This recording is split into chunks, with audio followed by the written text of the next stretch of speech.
Arewa Action gidan labarai.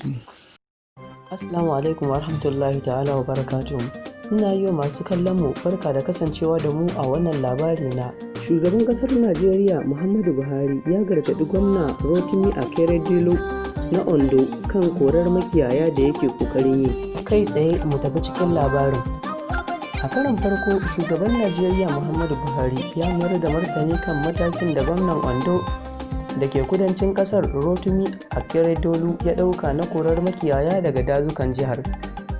A wani sako da mai taimakawa shugaban kasar kan kafofin watsa labarai Malam Garba Shehu ya aika wa manema labarai, ya bayyana cewa fadar shugaban kasar na sane sannan tana bibiyar abubuwan da ke faruwa, musamman kan batun matakin da gwamna na Ondo ya ɗauka. A cewarsa, rashin daidaito a irin yadda ake aika sako ne yake janyo cece-kuce game da ainihin sakon da ake so a aika wa jama'a.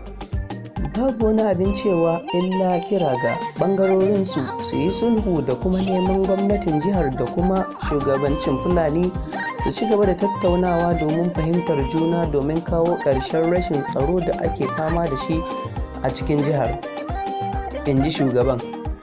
Shugaban ya yaba wa gwamna Akeredolu inda ya ce a matsayinsa na babban lauya kuma tsohon shugaban kungiyar lauyoyi ta Najeriya, ba sa tsammanin zai kori dubban makiyaya waɗanda suka shafa rayuwarsu a cikin jihar sakamakon ayyukan wasu ɓata gari da ke aikata laifuka a daji. Shugaba Buhari ya kuma ce idan da gaske ne lallai ƙungiyoyin kare haƙƙi na kan gaskiya, ta nuna damuwa kan cewa wannan mataki zai iya tayar da zaune tsaye. Sai dai Garba Shehu ya shaidawa manema labarai cewa suna jira su gani ko gwamnan zai yi biyayya ga umarnin shugaban ƙasa.